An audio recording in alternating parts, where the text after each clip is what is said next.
ओम अश्विनी कुमाराभ्याम नमः। आप सभी को मेरा राम राम। आज हम एक नई सीरीज़ स्टार्ट कर रहे हैं। इसमें हम पौराणिक कथाओं के द्वारा नक्षत्रों को समझने का प्रयास करेंगे। हमारे नक्षत्र मंडल में कुल 27 नक्षत्र होते हैं, जिसमें प्रत्येक नक्षत्र का अपना अपना स्वभाव व गुणधर्म होता है।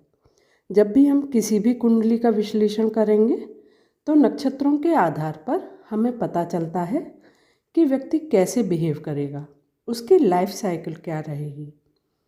पुराने समय में हमारे ऋषि मुनियों ने ग्रहों और नक्षत्रों का बहुत ही गहन विश्लेषण करके उनसे जुड़े हुए सूत्रों को कथाओं के द्वारा बहुत ही रोचक ढंग से लोगों को समझाया। इन कथाओं की विशेषता ये है कि इन कथाओं को हर एक आयु वर्ग के लोगों को ध्यान में रखकर कहा गया है। जब कोई बच्चा इन्हें सुनता है तो उसे उतना ही आनंद आएगा जितना कि अगर कोई ज्योतिष के शोधार्थी को उसे सुनकर नए नए सूत्रों को डिकोड करने में आएगा। यही इन कथाओं की सुंदरता है। आज हम बात करेंगे अश्विनी नक्षत्र की। इसे 27 नक्षत्रों में सबसे पहला नक्षत्र माना गया है। इसे नक्षत्र मंडल का प्रवेश द्वार भी कहते हैं और आद्य नक्षत्र भी कहा जाता है। मेष राशि में इसका विस्तार 0 डिग्री से 13 डिग्री 20 मिनट तक का होता है। ये केतु ग्रह के अधीन आता है और इसके देवता अश्विनी कुमार हैं, जो 2 जुड़वा भाई हैं। ये देवताओं के वैद्य हैं। देवताओं को चिकित्सा का ज्ञान अश्विनी कुमार से मिला है। सबसे पहले हम ये जानेंगे कि अश्विनी कुमारों का जन्म कैसे हुआ। इनके जन्म से जुड़ी हुई एक कथा है सूर्यदेव और विश्वकर्मा जी की पुत्री संज्ञा की। संज्ञा का विवाह सूर्यदेव से हुआ था। संज्ञा का स्वभाव बहुत ही शांत सौम्य था और सूर्यदेव बहुत ही प्रखर और प्रचंड ताप वाले थे। इनके यम और यमी नाम के एक पुत्र और पुत्री थी। सूर्यदेव के तेज ताप के कारण संज्ञा को ऐसा लगने लगा कि उनके साथ रहना बहुत मुश्किल है।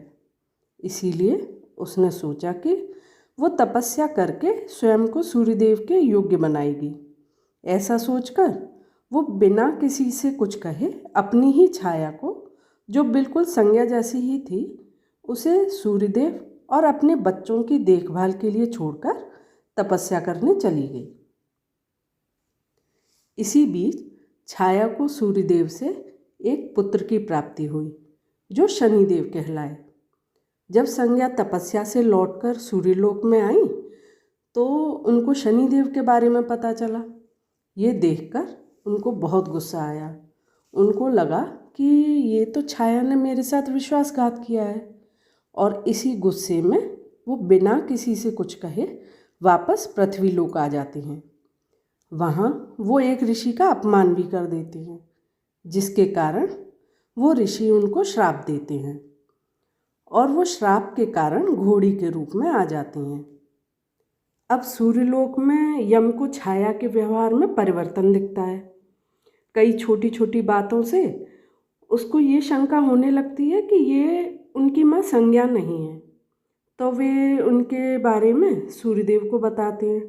तो सूर्यदेव को भी ये समझ आने लगता है कि ये संज्ञा नहीं है। वो छाया से भी पूछते हैं, लेकिन छाया चुप ही रहती है, कुछ नहीं बताती। फिर सूर्यदेव आंख बंद करके ध्यान लगाते हैं तो उनको पूरी बात पता चल जाती है कि संज्ञा कहाँ है और किस कारण से वो सूर्यलोक से गई हैं। इसके बाद वो सबसे पहले विश्वकर्मा जी के पास जाते हैं और उनसे अपना ताप कम करने की प्रार्थना करते हैं।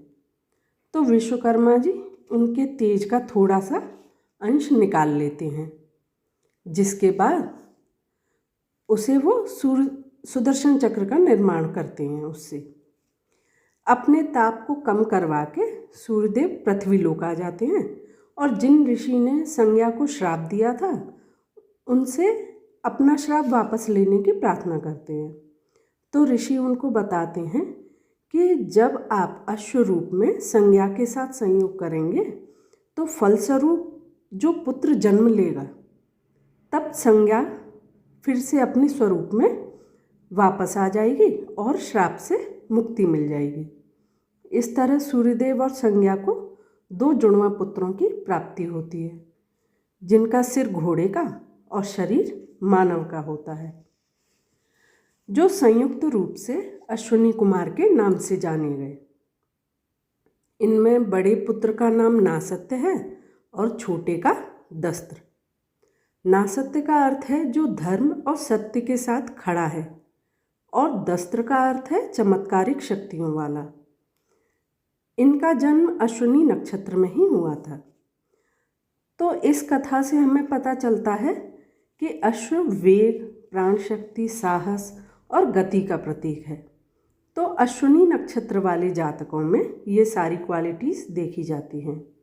जातक क्विक डिसीजन लेने वाला होता है, बहुत एक्टिव होता है, उसे काम करने में मज़ा आता है, साहसी होता है और स्वतंत्र प्रकृति का भी होता है। ऐसे जातक बहुत तेज गति से वाहन चलाने के शौकीन होते हैं। उनमें नेतृत्व की भी क्षमता होती है। अश्विनी कुमारों के जन्म के बाद उनकी माता को श्राप से मुक्ति मिली थी, तो अश्विनी वाले जातकों में नेगेटिविटी को दूर करने की क्वालिटी होती है। वो हीलर होते हैं। चिकित्सा और ज्योतिष जैसे विषयों में भी अश्विनी नक्षत्र वालों को देखा जाता है। अश्विनी वाले जातक हीलर होते हैं। ये आगे और भी कथाएं हैं, उनसे हमें पता चलेगा। इसी संदर्भ में एक कथा रानी विषपला की भी आती है। रानी विषपला बहुत ही साहसी योद्धा थी। एक बार युद्ध हुआ, उसमें रानी विषपला ने राजा के साथ युद्ध भूमि में जाने का निर्णय लिया। उन्होंने बहुत ही वीरता के साथ युद्ध में भाग लिया, लेकिन युद्ध में उन्हें अपना एक पैर गंवाना पड़ा। तब अश्विनी कुमार को सहायता के लिए बुलाया गया। तब अश्विनी कुमार ने एक धातु का पैर रानी को लगा दिया। तो इस कथा से हमें उनके उच्च कोटि के चिकित्सकीय ज्ञान का पता चलता है। ऐसे ही एक कथा ऋषि च्यवन और सुकन्या के बारे में भी आती है, जिससे अश्विनी कुमारों के चिकित्सकीय ज्ञान का पता चलता है। सुकन्या राजा शर्याति की पुत्री थी और उनका विवाह च्यवन ऋषि के साथ हुआ था। एक बार वन में अश्विनी कुमार सुकन्या को देखते हैं और उनकी सुंदरता से प्रभावित होकर विवाह का प्रस्ताव देते हैं। अश्विनी कुमार देखने में बहुत ही आकर्षक थे और च्यवन ऋषि नेत्रहीन वृद्ध थे, लेकिन सुकन्या कहती है कि वो उनसे विवाह नहीं कर सकती और उसका विवाह च्यवन ऋषि के साथ हुआ है। अश्विनी कुमार जानते थे कि च्यवन ऋषि बहुत ही वृद्ध है और नेत्रहीन है। वो सुकन्या को बार बार ऋषि को छोड़कर अपने साथ चलने के लिए कहते हैं और अंत में वह सुकन्या से कहते हैं कि वह च्यवन ऋषि को अपने जैसा सुंदर नवयुवक बना देंगे और उनकी नेत्र ज्योति भी वापस ले आएंगे। लेकिन सुकन्या को उन तीनों में से अपने पति को पहचानना होगा। अगर वह ऐसा नहीं कर पाई तो उसे अश्विनी कुमार के साथ विवाह करना होगा, और अगर वो पहचान लेती है तो वह वापस लौट जाएंगे। सुकन्या एक राजपुत्री थी। वह बहुत बुद्धिमान थी। वह उनकी ये शर्त मान लेती है। वो जानती थी कि अश्विनी कुमार चिकित्सा विज्ञान के पारंगत हैं और उसके पति को स्वस्थ करने में सक्षम हैं। साथ ही वे ये भी जानती थी कि वे देव हैं। देखने में भले ही वे मानव जैसे हों, लेकिन वह मानव की तरह पलक नहीं झपकाते। इस तरह वह अपनी शर्त जीतती है और अपने पति को भी नव यौवन और नेत्र ज्योति से संपन्न करती है। इस कथा से हमें अश्विनी कुमारों के चिकित्सकीय ज्ञान का पता चलता है। साथ ही ये भी पता चलता है कि अश्विनी वाले जातकों में दूसरों को आकर्षित करने का गुण होता है। वे अपनी स्किल से, गुणों से दूसरों को आकर्षित करने का प्रयास करते हैं। कुंडली में अश्विनी नक्षत्र जिस भी भाव में उदय होता है उससे 7वें भाव को वो आकर्षित करने का प्रयास करेगा। जैसे अगर अश्विनी नक्षत्र लग्न में उदय हुआ तो 7वें हाउस यानी कि अपने पार्टनर को आकर्षित करेगा। ऐसे ही अगर 3rd हाउस में अश्विनी नक्षत्र उदय हुआ तो 3rd हाउस से 7th 9th हाउस, तो वो अपनी स्किल से अपने भाग्य या पिता इनको आकर्षित करने का प्रयास करेगा। अश्विनी नक्षत्र वाले लोगों में सीखने की क्षमता बहुत होती है। वो नई नई चीज़ें सीखने के लिए हमेशा तैयार रहते हैं। ऋषि दधीची और अश्विनी कुमार की कथा ये हमें बताती है कि अश्विनी नक्षत्र वाले लोगों में नई नई चीज़ें सीखने का बहुत ही ज़्यादा क्रेज़ होता है। अश्विनी कुमार बहुत ही परोपकारी स्वभाव के थे।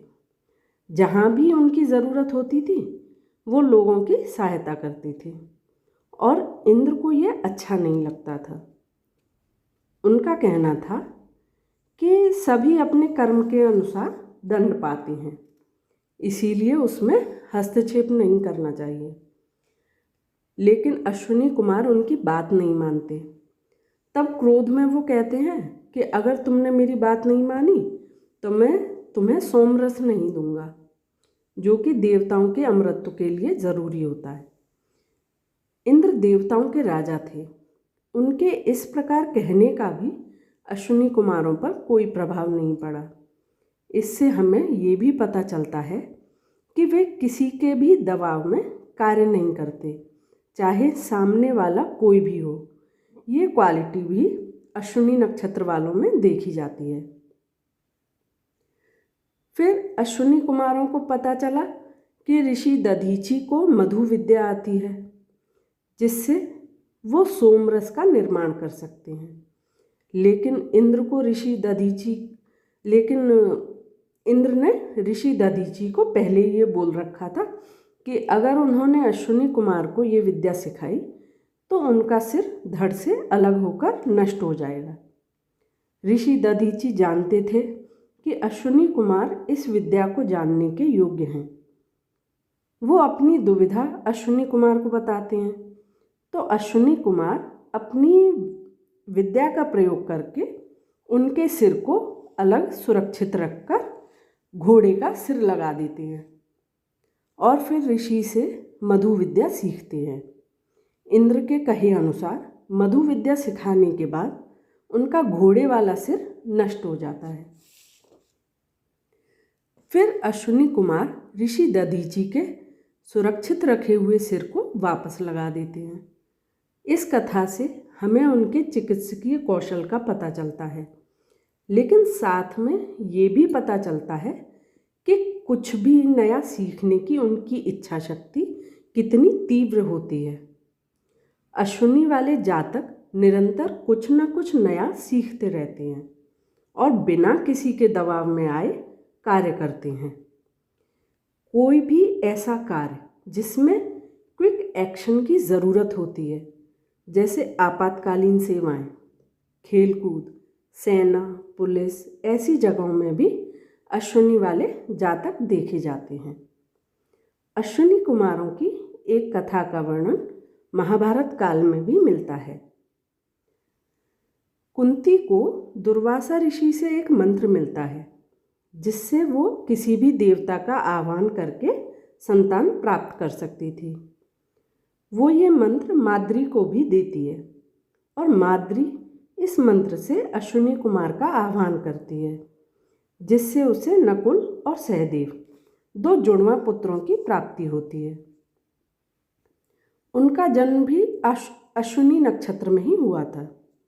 उनको अश्विनी कुमार का ही रूप माना जाता है।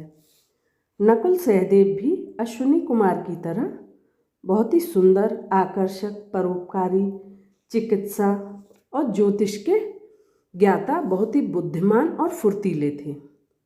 उन्होंने स्वयं देवगुरु बृहस्पति से नीति शास्त्र का ज्ञान प्राप्त किया था। वो युधिष्ठिर के निजी सलाहकार भी थे। दुर्योधन भी उनके ज्योतिष के ज्ञान का बहुत सम्मान करता था। कहते हैं कि महाभारत के युद्ध के लिए मुहूर्त सहदेव ने ही निकाला था। सहदेव युद्ध का परिणाम पहले से ही जानते थे, लेकिन श्राप के कारण वो पहले से उसे बता नहीं सकते थे। नकुल सहदेव बहुत ही अच्छे योद्धा थे।